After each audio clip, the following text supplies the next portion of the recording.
Welcome back, Floater Gang. We'll be doing another off-season blueprint for the Eastern Conference Finals loser, the Indiana Pacers. Obviously they got to the conference finals. They lost in 5, right? Was it 4? Was it a sweep? I thought they got one. They almost got 2 games. Did get swept by the Boston Celtics. What kind of moves are you guys expecting? I know, Deacon, you have a trade. You want to start with that? Yeah.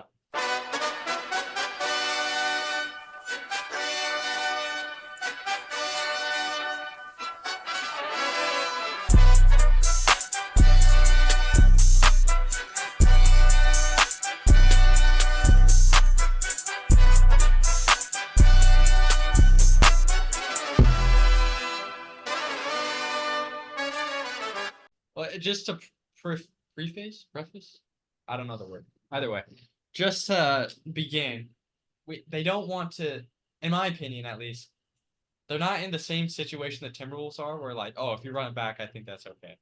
I don't want to say they were lucky, but there was a lot of luck involved with their run, which you always need.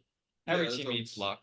But I think they just can't. Celtics excited too. Yeah, for sure. But so you can't be okay with just like, oh, I think we have our roster. I think you got to, push for to make improvements. Like the Atlanta Hawks, they had the same situation. I mean, they didn't have nearly as much luck as the Pacers did, but they got to the conference finals after being like a 5th seed. I think they were the 5 seed.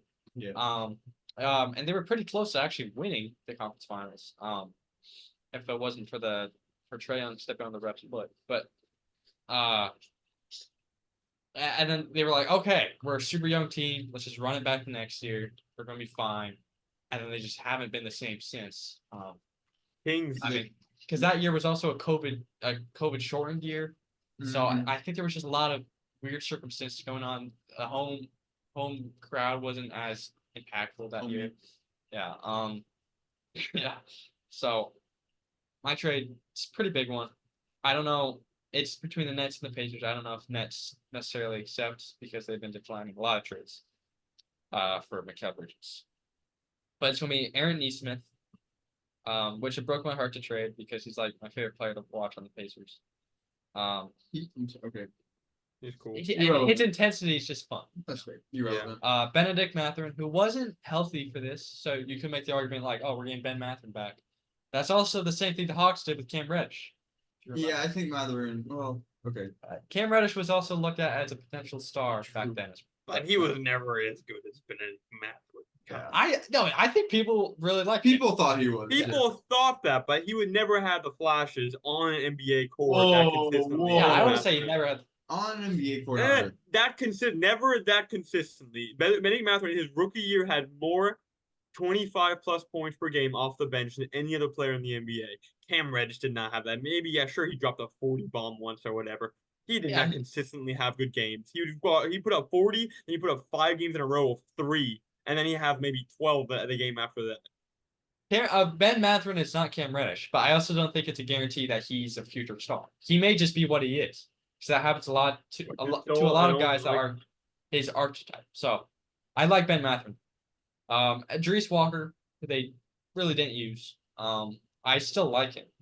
And then they don't have any really first to trade, so I have them trading the 36th pick and the 51st pick this year. The Nets, they've been turning down pretty hefty offers for Bridges. But I think this is like a you're getting a lot of good players back in this deal, or a lot of players. They're younger too. Yeah, young, high upside players. Go down the list one more time. Okay, so Mikal Bridges for Aaron Nesmith, Ben Mathurin, Dries Walker, in 2 seconds this year. I like it for both teams. Can't complain about it. Oh, so here's my rationale for the Pacers. Sorry. You get probably a third scoring option, I would say. I don't know if he's better than Pascal, but you're not losing any defense. You're probably getting better at defense, I would say. I mean, Mikal Bridges, once upon a time, when he wasn't asked to be the number 1 scoring option, was second. A really good 3-and-D player. Yeah, he was second defensive player of the year when the year that Marcus Smart won, which was fraudulent. But regardless, an award has no meaning whatsoever. Yeah. But and then you still have Nemhard, who I think had a lot of great flashes throughout the year, especially in the playoffs. Mm-hmm. And he still provides decent defense, good secondary playmaking and ball handling, and they're not losing a ton of depth that they really used, Yeah. especially on the playoff run. So yeah. Yeah, I mean, like you said, right? Obviously, Neesmith started. McHill would take that spot. Matherin had a great regular season, didn't play the playoffs due to injury, and Jarris Walker just didn't play. I mean, he's too young and they didn't see a need to use him. Yeah. So, in that sense, like you said, in the playoff run, they're basically losing Neesmith for Mikal Bridges and obviously those 2 second rounds this year. Which could maybe hurt them a little bit in the future. I don't think that's going to be too bad. I mean, they've been nailing those second round picks lately. True too. Andrew Nemhard. I guess Ben Shepherd was a late first, but still. Yeah, but like you said, I mean, I think honestly the biggest question is even what do the Nets think about this trade? Yeah. Because the Nets might immediately just say, oh, we're not getting enough back. They I'll tell might you what the Nets think. stay I green. am the Nets. Oh, are you? I am. No, So I what do you- think for the Nets, it's actually really good. You still have that young Oh, I core. agree. You're starting to move. I feel like they're already moving towards that way to where Cam Thomas is becoming their main guy, especially on the offensive side. He's been a really good, efficient scorer for them. And then for the Pacers, they need that scorer. I've been saying this since day one. I want Tyrese Halliburton to take over. There's games where if he just doesn't shoot, they don't win games. It's just that simple. Yeah. Right? If he's not scoring, they're not going to win the game. Not even no. You see, And I that think happens that's too often for Tyrese Halliburton, and Mikal Bridges will do a great job helping Pascal Siakam score I do for the want to games that Halliburton. correct that statement. It's not if he's not scoring; it's if he's not shooting. Because if he's not shooting, it's different. Because if he's not scoring, that's one thing. I said if he doesn't shoot. And then you said it's if he's not scoring. Both are true. Both are Yes, true, yes, but yes. not scoring and not shooting are Yes, different. Marvin. I love defending the honor of Tyrese. I agree with you. We get it. Tyrese is efficient. He needs to shoot. The That- problem that- is not that he's an inefficient scorer most of the time. Amen. Anyway, True, but he was He was definitely pretty at good times in the games. playoffs. But even in those, the games that he at least shot the ball and missed, I the mean, overall team played I think we better. remember that Milwaukee game. He hit the game winner. He was like 1 for 12 from 3. Yeah, But That's so the at one least he was that like you didn't like that. aggressive in that way. But I think both of you are pretty much saying the same thing. If Yeah. Tyrese is aggressive, they win a lot more than they lose. they just play a lot better because the other team is more scared of Tyrese then. Because right, if you're not shooting the ball, if you're shooting the ball 3 times, okay, we'll let him shoot, or we'll give him more space and we'll just watch the pass more. But if he's shooting, you know he has the pass. All right, yes, we are repeating. And another Yeah. thing for Tyrese, this is just my nitpick. I think he should start. I mean, like, take more shots in the paint and take more mid-range shots. He was a really good mid-range scorer all year. He just didn't take a ton. So that's my nitpick for Tyrese Evans. But getting back to the other side of that coin, ahead. the other side of that coin is, well, for one, to back that up, when Tyrese is just talking, when he's having fun, he's scoring, and the team is winning. Like, just do that. Just get in your zone. Stop trying to be so selfless. The flip side of that coin is, okay, so he was out, and didn't we just see not Aaron Neesmith? What's the other name? Nemhard. Andrew Nemhard, like just straight ball. Like I didn't know. Like I'm sorry. I like Andrew Nemhard. I didn't know you were like that. I had no idea He's you like were that. like that. You were cold, bro, in the playoffs. You were that guy starting point guard against the Boston Celtics. You were cold, bro. And so that's the other side of that coin. All right. So Halliburton isn't always aggressive. Like Nemhard, like we know now what he can do. The team, it's one thing for everyone. I feel like to see that in practice. Now it's like, okay, like he is like that even in a playoff game. And so just next season, I'm curious to see how that will pan out. To have him playing maybe a little bit more aggressive, and I don't think Halliburton will have any problems. I don't think there's gonna be any butting heads. So I think that will just be awesome for one. So I do think right in that sense of we could run it back. There's still plenty of growth. Obviously, you just said about Tyrese Halliburton, but even Nemhard taking on a new role. But yeah, I love the Mikal trade. I love it. The fit is like we just saw, right? Like we're talking about, Halliburton isn't always the number one guy, and we saw it be Turner, we saw it be Siakam, and we saw it be Halliburton, and now there's potential for Nemhard, and that's what makes their offense so lethal. Best offense in the NBA last season, easily. or I mean, pretty easily, and super efficient. Like we saw in the playoffs, they just go scorching hot. I think they made the record for most efficient scoring in a playoff game with like 79% or something like that. Anyone back me up statistically on that? Something along the line, but I'm pretty sure they made the record. So they're a crazy offense, and not because they would have to rely on one guy. And I think Mikel would fit perfectly in a system like that.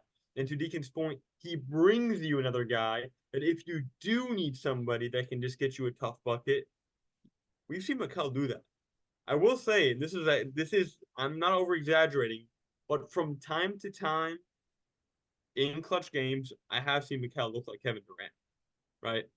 And that's Kevin Durant, arguably the best pure scorer of all time. I've seen flash, so that's certainly something useful. Defense, you guys nailed it all on the head. I love the trade. My first reaction was actually Pacers are giving up too much, but I love the trade for the Pacers, and if I that was my first reaction. I've loved the Pacers way more than I even care for the Nets. I think the Nets should accept this deal, and just based on that regard. I think another person the Pacers should look to trade is Miles Turner. His rebounding is a big issue. No, but look here. He I don't think averaged 6 rebounds against the Knicks, 6 rebounds against Celtics. But As a I don't. center. I don't think you look to trade him because of that. I think Yeah, you you don't look. trade him. It's kind of You like look to fix the issue. yeah, It's OKC. It's OKC all over again. Yeah, I mean, I think Chet's probably still a better rebounder than Miles is. Yeah, But- but Siakam's probably maybe not. He's probably around the level Chet is with rebounding though. Yeah, I mean, just because Chet's bigger than Yeah, Siakam, he's I think taller, out of yeah. pure skill, Siakam probably has. Yeah, but, he's probably the better rebounder, but yeah. Yeah, I mean, Miles, like the Pacers got killed on the boards at times against the Mhm. Knicks. Well, just in general against any team. Every team got killed against the Knicks on. I mean, purpose. pretty much, yeah. And every team kills the Pacers, so I think you, like, I don't totally disagree with like, oh, maybe you could look to trade Miles to upgrade at center, but it's only if you can get an absolute upgrade that does At the rebound. same things. Yeah. That is a better rebounder, but there's That's just hard. not a ton of guys that do that. Mm-hmm. And Miles offensively just fits so well. He does. And he's a good defender. He's just not a great rebounder. He's a bad rebounder. He's for a center. He's a bad rebounder. Yeah. He's a great defender. We Bad have rebounder. Jackson and Smith. We saw in the regular season. I think Smith's a free agent too, right? Yeah, I think he is. He's player option. Yeah. Um. Oh. So I mean, they can let him go, but we've seen Jackson. I mean, even in the playoffs, he'd play 5 minutes sometimes and get 5 rebounds. Right. So I think if you just increase some of Jackson's minutes a little bit too, I'm not saying it's going to be easy just because, like you said, fit. I mean, I love Jackson. I don't think he's necessarily the best fit for the team, just in the way they play. But due to rebounding, if you could try to kind of fit that in there somehow, just so you can upgrade that rebounding a little bit, I think that could be really nice. I think you don't like necessarily like put out or you don't offer people trades for Miles Turner, but if people offer you trades for Miles Turner, you don't close it down. You look at it, Yeah. keep an open mind about trading him. I think the whole time. Like if a team like New Orleans calls and offers you like, Zion. well, yeah, but if they offer you like a bundle of firsts, I mean, because like theoretically Zion and Turner are like a match made in heaven because Turner could stretch the floor, he could back up Zion defensively. They're both not great rebounders, but I think you could work around it. But like if they offer you like maybe like 3 firsts, they have a ton of firsts. So if they offer you like 3 firsts for Turner, and you could what's the word? Replenish some Rebundle? of the draft assets. He's you not. lost with This Siakam. one is not strong with the words today. Anyway, but yeah, if you could replenish some of those draft assets, well, I mean, that's only if you know you could get another center though. Yeah, I mean, we've talked about this in the Thunder episode too. There are plenty of free agent centers that you could look at. Obviously, right, Hartenstein might stay, and some other things, but I think that trade for just the first, theoretically, if they were to offer, that would be risky just because they wouldn't. They would, like you said, they would need to make sure they can have a center who can get rebounds to replace them. Yeah, I mean, I like again. So here are the namely The ones I can think of is Jonas Valanciunas and Hartenstein. Is there anyone I'm missing? No. So it's not really that many. But certainly both fit the bill depending on the price, if they can even peel them away. Also, if they don't have a first round draft pick, but if somehow they were to get involved again, I said it on the Timberwolves episode. Khalil Ware, Deron Holmes would both be very interesting. I don't know if they're rebound like enough strong enough rebounds necessarily, but they should be stronger and again just provide you more size on a roster. And again, like we just talked about with Turner, he can stretch the floor. You could put two of those guys out there, and Ware's a good defender too, right? Just something to look at if they wanted to get into the first round, trade into the first round. I think that would be interesting. Another other free agent, just minor, just on the defensive end, even though they played really good, honestly, during the playoffs, kind of just really coming together in the playoffs defensively. I think it would be nice to maybe just get one more just good defender. I love the idea of Thibault on that team. I know Marvin would. We've mentioned this before last season too. Thibault. He'd be really nice. Matisse Thibault would be just an excellent fit, I think, on that roster. I like Vanderbilt. He's a little bit of a liability at times on offense, but just the pure energy and hustle, I think he would be just an interesting tool to have on that roster, and then still be able to put him in defensively at times. And he hustles really hard on offense too, right? And he's a lengthy, tall guy, and so he can finish at the basket. And also, I love the idea of a veteran defender. I think this PJ Tucker, I think, fits the bill really well, bringing a veteranship, being a lockdown defender, and also could just kind of at that position, bringing a little bit more depth at the kind of the power forward position. I don't know how much, uh, miles PJ Tucker has left on his legs, but I think a guy in the similar mold is Nick Claxton, or not Nick Claxton, Nick Batum. I was Like like, he has more left on his legs. He has more than Tucker. I mean, Tucker started and he he wanted to get a retired. bigger role. He just didn't get it. But he started in the playoffs finally after he complained about not getting a big enough role. Yeah, he wasn't great though. I mean, he was actually pretty bad. But I would look into Nick Batum. I think that would be fun, and it would work.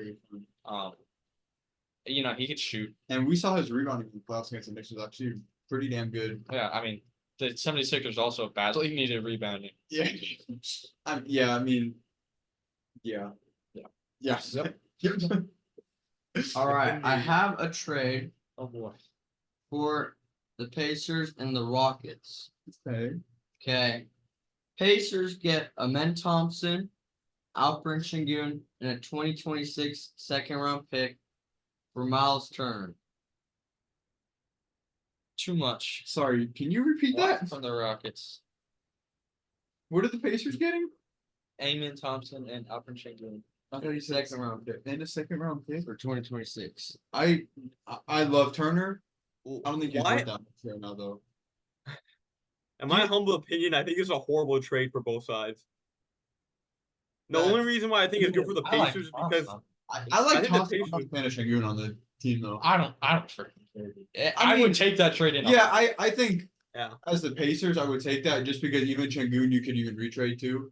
Or you like have to take it because you're overvaluing Turner. Sengun, he can rebound.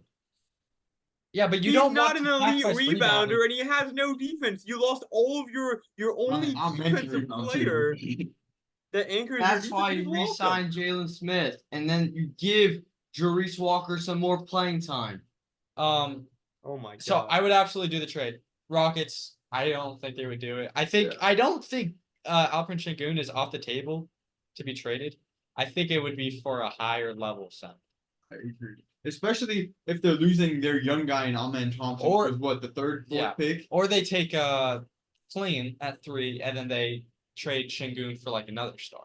That doesn't have to be seen. But I don't think they do it for a guy like. Yeah, I don't think they would give up this much for Turner. Like I said, I love the man, but I just think that the Rockets would be over trading for that. I mean, again, I think simply put, I would take it as a Pacer just because of the return you're getting for Turner is absurd. So that's why it doesn't make any sense. Exactly. But I don't actually even love it. Like it doesn't. it solves partially one of the problems and just exposes one of your already gigantic flaws you have. Like it doesn't really make any sense. Okay, but it just makes you better then. Not How necessarily. does it make you better if you're one of the if for most of the season you were Okay, the but it doesn't worst- really make you worse at defense. worst defensive team in the league? Worst.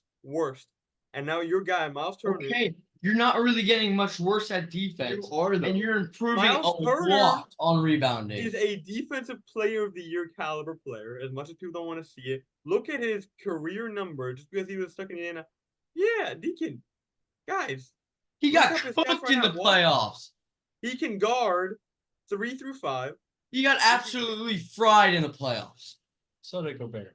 But I don't think Turner. Because he's a big guy. That's what you do. Take advantage of him. But he's I still think more mobile and it's he's a- an elite all shot defense. blocker. You For and this sure. is again, this is one of the few guys on that team that plays defense. What's Sengun's flaw? Why might he get traded out of Houston? Because he can't play defense. Not to mention Turner, Turner's their only, or especially their only big man that can play defense on that team. If you trade Turner for Şengün, you have absolutely zero defense inside the paint whatsoever. Look, so here's the thing. This They is got also a off the- similar argument I have with the Thunder when people suggest, whatever. Like, you don't want to make your strengths less of a strength to repair your weaknesses. You want to keep those strengths and then repair those weaknesses. One of their weaknesses is defense. One of their strengths is. What am I talking Dude, I don't know, bro. So for the Rockets, their strength is just like Şengün's passing and all that, and then also Emin Thompson is awesome. At defense Yeah. and rebound. Even like pushing the pace, even his True. passing, and then you're losing that to repair your defense, but you're getting worse pretty much everywhere else. I don't think it's worth it. And then for the Pacers, you're improving that rebounding, but you're also making your defense even worse. At least like in the post. The trade would never happen because the Rockets. Yeah, I don't think Yeah. the Rockets would even. Do you have another trade?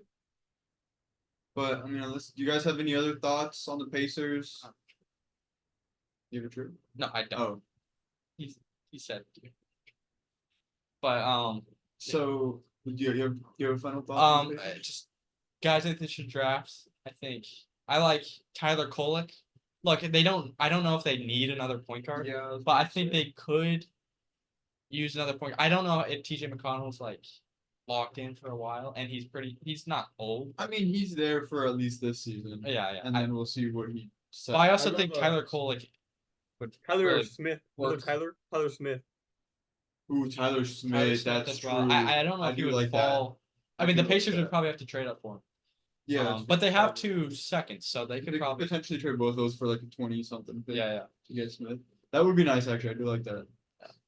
But yeah, Pacers made conference finals. They did get a little lucky, but I do think overall we all agree that they do have a very good foundation. Obviously, moves do need to be made. You can't quite be like a Nuggets, Timberwolves kind of team where like, we just kind of got unlucky, or we have what we need. They do need to definitely do a little more digging than some of those teams. But for sure they have a bright future. Excited to see what they do this offseason and even next season, how far they get. Let us know your thoughts. Let us know if you guys have any trades. And with that, Floater Gang out.